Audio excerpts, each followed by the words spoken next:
2023 turned out to be an awesome year for Nintendo, as we actually started the year not knowing a whole bunch outside of Tears of the Kingdom, and whether you enjoyed the year a lot or rather didn't enjoy it as much as others, there was still probably something that you had to look forward to within the year. It's time to rewind and go all the way to the beginning of 2023 and talk about what happened in the year.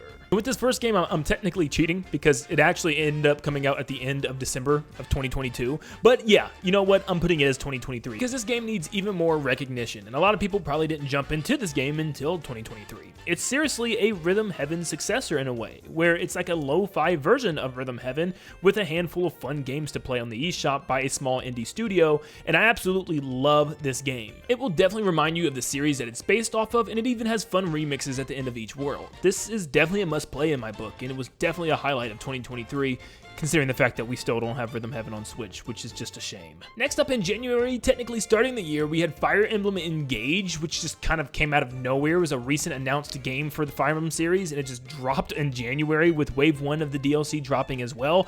I don't have much info on this because I don't really play the Fire Emblem games. I want to get into them eventually, but I just have not played this. I heard it was really good. The reviews were really good, getting like 9 out of 10s across the board. I heard it wasn't as good as Three Houses, but a lot of people seem to really enjoy this, and with tons of DLC waves, I think up to 4 different waves, it definitely kept people engaged, and it was a fun Fire Emblem game to start the year. And then, of course, the beloved February Direct comes around, and they reveal Pikmin 4's first trailer. Now, we've already seen the reveal of this game being a thing, but this was the first official trailer that we would get. They'd also reveal Samba de Amigos making a return, Splatoon 3 getting 2 DLC waves, and Advance Wars Reboot finally getting a solid release date after its long delay. We would also learn more about Magolor's epilogue from Kirby's Return to Dreamland Deluxe. We would get revealed Game Boy and Game Boy Color games finally coming to Nintendo Switch Online, and then out of nowhere, finally the rumors were true, Metroid Prime Remastered, baby, and it looks absolutely stunning. One of the best looking games on the Nintendo Switch, and the best part, it was a shadow drop, meaning it released that day. Of course, for physical owners like myself, you had to wait about 2 weeks, but it was so awesome. And then Mario Kart Wave 4 gets announced with a brand new Yoshi's Island themed track, and Birdo. Yeah, we're getting new characters apparently. And of course, The Legend of Zelda Tears of the Kingdom ends the show, finally showing us what one of the main mechanics, if not the main mechanic, was going to be of the game, which was building things. As Link has cars and a plane and a giant robot structure, we were wondering what the heck was going on. But still, it was an overall very short trailer and left us in confusion as to what we'd be doing in this game still, especially considering the fact that the game came out in just a couple of months. Also in February, we would get Fire Emblem Engage's second wave, and of course the release of Metroid Prime Remaster, which is stellar, like I said, and proved that Metroid could be here to stay for a very long time as we at least wait for Metroid Prime 4. This game also got one of the highest Metacritic reviewed scores in the entire year. Yeah, and that means all other games and consoles, which is kind of crazy. And then to end February, we got Kirby's Return to Dreamland Deluxe, which is one of my personal favorite 2D Kirby games, and I absolutely had a blast playing this game again. It is a great remaster with tons of new content, including a whole minigame mode, adding 10 brand new minigames, and a new post-game with Magolor, which also would include new bosses and a very hard arena this time around. I'm talking pretty daggone hard. Then we move on to March, where we have Fire Emblem Engage's Wave 3 of DLC, and of course Mario Kart Wave 4 of DLC, which added some fan favorites like DK Summit, Waluigi Stadium, and an absolutely awesome brand new Yoshi's Island themed track, which is literally the island from Yoshi's Island. And of course Birdo with tons of alt colors as well. Even halfway through, this DLC just kept firing. And then April would swing around, giving us our very first ever Nintendo film, kind of, being Super Mario Bros. The movie, the right one. This movie was a Super Mario fanboy's dream, as it was filled to the brim with references and fun characters throughout the series. It was just an awesome Mario movie from start to finish. Now, for peer movie critics, they didn't enjoy it as much because it had overall not really much of a story. It was very short and very fast paced, and yes, there were some problems here and there, but overall, this was a Mario movie. It tried to be a Mario movie, and it succeeded in all levels, at least in my book. And as of today, the movie would go on to sell $1.36 billion in the box office, which is more than just a critical hit for a movie. It is legendary. The final wave, Wave 4 of Fire Emblem Engage's DLC, would release, and Advance Wars Reboot Camp would finally come out at the end of April. It sounds like it didn't sell as much or get near the attention that the devs wanted it to, and that could also definitely be blamed to the fact that it had to get pushed back because of ongoing conflicts around the world, which just overall stinks for the dev team, because that's just a very bad situation to be put in. And then May rolls around, finally getting our hands on The Legend of Zelda Tears of the Kingdom, which was a stellar game for a lot of people around the world. I mean, it took the month by storm, and the internet was full of people creating and making some crazy contraptions like cars, boats, planes, robots, and a lot of other things. I mean, just take a look at some of the things that people were able to create this year.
Tears of the Kingdom will go on to be a fantastic game. Definitely with some flaws, but I'm telling you, nothing will ever beat the first time diving into the depths and hearing this.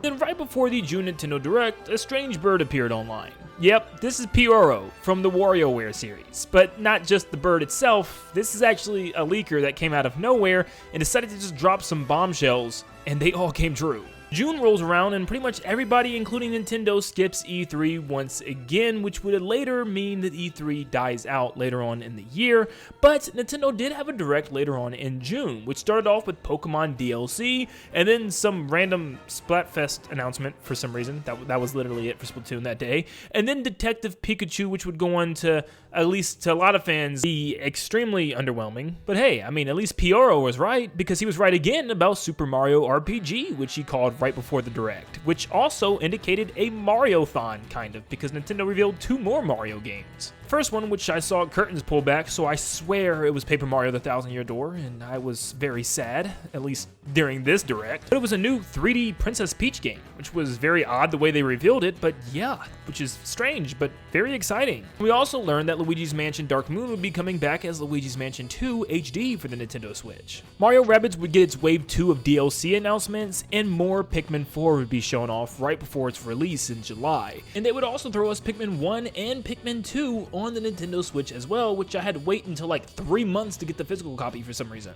And then Mario Kart Wave 5 would be announced with that rumored bathroom track, and it looks beautiful, and WarioWare Move It trailer. Yep, another WarioWare game coming to the Switch, but then the Nintendo Direct ends with one special game.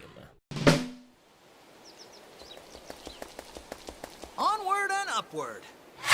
Finally, another mainline Mario game, after a whopping 6 years of no 2D or 3D Mario games, and yes, it was a grand one. It was the return to 2D Mario, and it wasn't New Super Mario Bros. For once. It was Super Mario Bros. Wonder, a completely reimagined new style of 2D Mario, and all the rumors and leaks we've been hearing about this new 2D Mario have finally come to fruition, and it's finally true. Yes, 2D Mario is back. Mario is back. This was a fabulous Nintendo Direct for Mario fans all around the globe. Nintendo did not forget about Mario. Continuing in June, Mario Rabbids Sparks of Hope DLC Wave 2 would release, and it was a fun extra world with no new characters. How did Rosalina not become a character? But we did get King Bob, kind of. We then enter July with Mario Kart Wave 5, giving us some more fan favorites like Daisy Cruiser and Koopa Cape, and also the amazing new track, Squeaky Clean Sprint, which was a giant bathroom, and honestly, one of the best tracks in the game, if you ask me.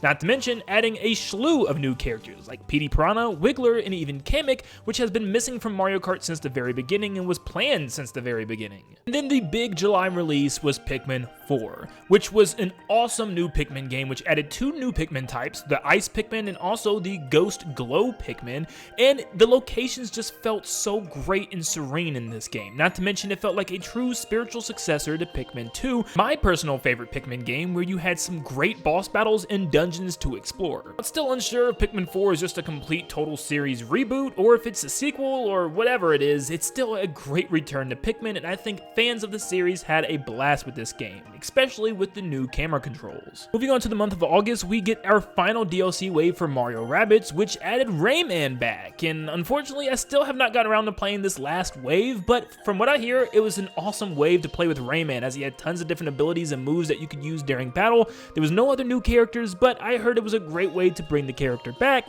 and now people just want to see Rayman in his own game on the Nintendo Switch. And then before we knew it, we were already at the end of the year with the September Nintendo Direct, the last one of the year. But wait a second, PRO strikes again and talks about how we're going to get something Donkey Kong related and something related to a remake of a Wii and a DS game that are related. And this is exactly what we got. Starting the show off with the Side Order DLC from Splatoon 3, finally showing us what it will be like, and it's kind of like a roguelike dungeon crawler, which looks pretty cool, and we still don't know much about it. We just know it's coming out in 2024 at this time. We also get revealed a Mario vs. Donkey Kong remake coming in the next year, which is very strange that they're remaking the Game Boy Mario vs. Donkey Kong, the very first one, which I actually thought was one of the best in the entire series, so I'm glad they're doing that. Now, based off of that PRO leak, was it the Donkey Kong game that we were hoping for? Definitely not. We wanted a new mainline 2D or even a 3D Donkey Kong, but I guess this will suffice for now, even though it's not even technically a Donkey Kong game. But even more Mario RPG footage was shown off because it was releasing very soon. And we find out what the Wii and the DS game was related to. It's another Code Recollection, which is really cool because one of those games never even came out in the US, but now you can play both of them on the Nintendo Switch very soon. We learn more about Princess Peach and know that it's called Showtime, which was another thing that PRO had leaked. And we now know when she steps on that pedestal, she can transform her outfits in order to completely change her moveset, which seems to be a really cool gimmick with a broad range of gameplay that's going to be in this game. We get a new Tomb Raider collection, Trombone Champ, and more information on Luigi's Mansion 2,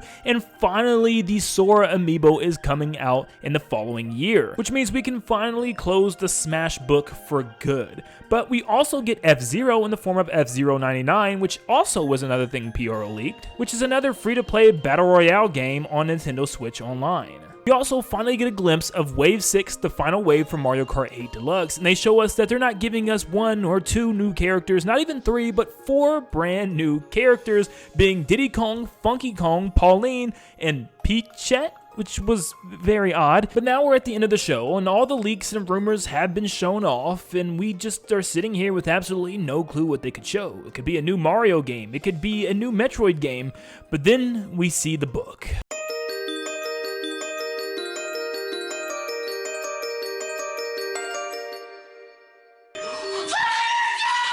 No! What? No way! No! It's real! Oh my gosh! What? No way! Oh my god! 1,000-year door! This is a full... This is a... Ah! Paper Mario game! Admiral Bobbery right now! The entire internet lost its collective mind. Paper Mario: The 1,000-Year Door was finally coming back in full-fledged HD and completely remade from the ground up. If you're not a Paper Mario fan, maybe you just don't understand quite how huge this is for us fans of the series. This changes everything. This shows that Nintendo has finally listened to us fans and bringing us what we have been wanting from the Paper Mario series since the very beginning.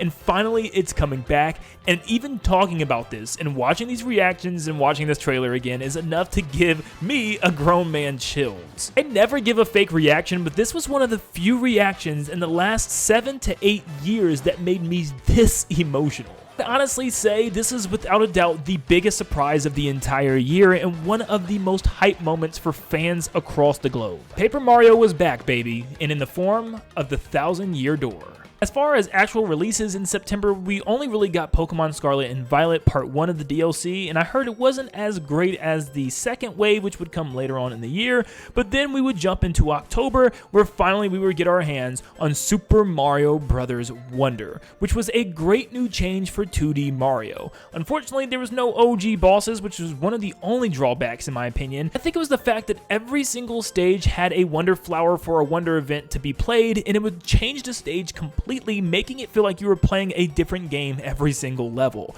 And yeah, there was that one level with the music blocks that everyone online was getting destroyed by, which is hilarious because to me, as a veteran Mario player, it wasn't that hard, but watching new players jump into the series was pretty hilarious to watch them fail over and over. We would then get the final wave for Mario Kart 8 Deluxe, being wave 6 of the DLC, and it ended in a great way, giving us the rest of the city tracks and having DK Mountain and ending with Mario Kart Wii's Rainbow Road. It was a perfect way to finish the DLC and also with those 4 additional new characters. But this would now mean that Mario Kart 8 Deluxe's DLC is now officially completed, which means hopefully Mario Kart 8 is now done for good and we can finally move on to Mario Kart 9 or 10 or whatever they decide to call it. Also in November, we would have 2 other games, so it was kind of a jam-packed month with WarioWare Move It, which was just the goofiest game ever since Smooth Moves. I mean, seriously, just look at some of this stuff.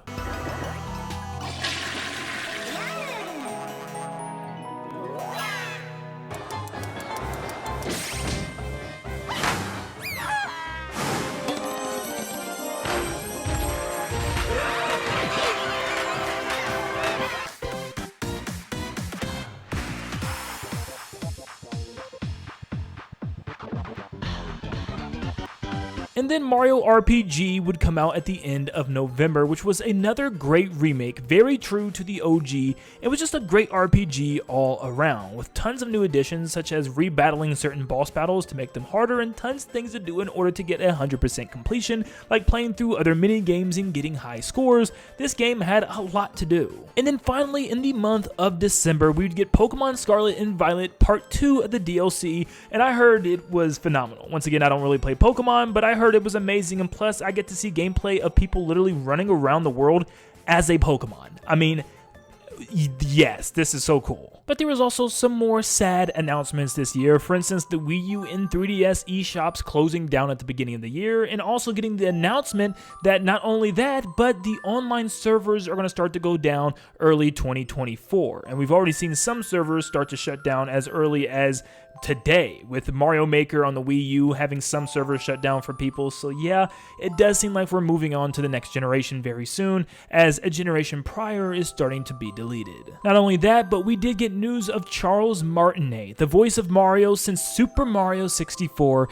is now stepping down from the role and becoming an official Mario ambassador, which is really sad because he's been lots of our childhood voice that we've heard every single time we boot up the game. But he is being replaced by Kevin Afghani, the new voice of Mario, Luigi, Wario, and Waluigi, I do believe, which is super exciting, and he's doing an absolutely amazing job, and I wish him the best of luck for the years to come. Charles Martinet, the OG voice of Mario himself, will never be forgotten. That's for sure. But at the end of the year, we learned that Nintendo will be teaming up with Sony to make a live-action The Legend of Zelda movie, which is very scary to hear in words, but hopefully it turns out to be something spectacular. Thankfully, Nintendo is always overwatching production and everything, and they're always in the room, so hopefully they keep it very true to the source material, but it still is exciting nevertheless. But 2023 ended up being a great year for Nintendo, having a brand new Legend of Zelda and a brand new new 2D Mario game with Pikmin 4 thrown in there as well.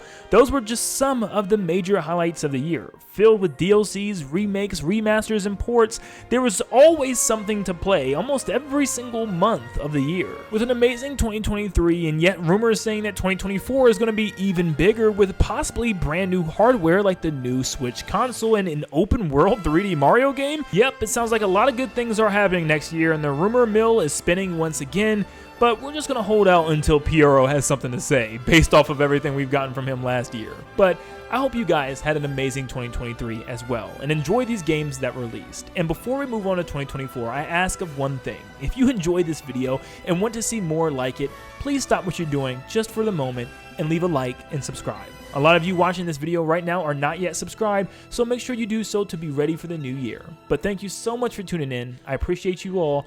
Here's to 2024. Link, you are our final hope.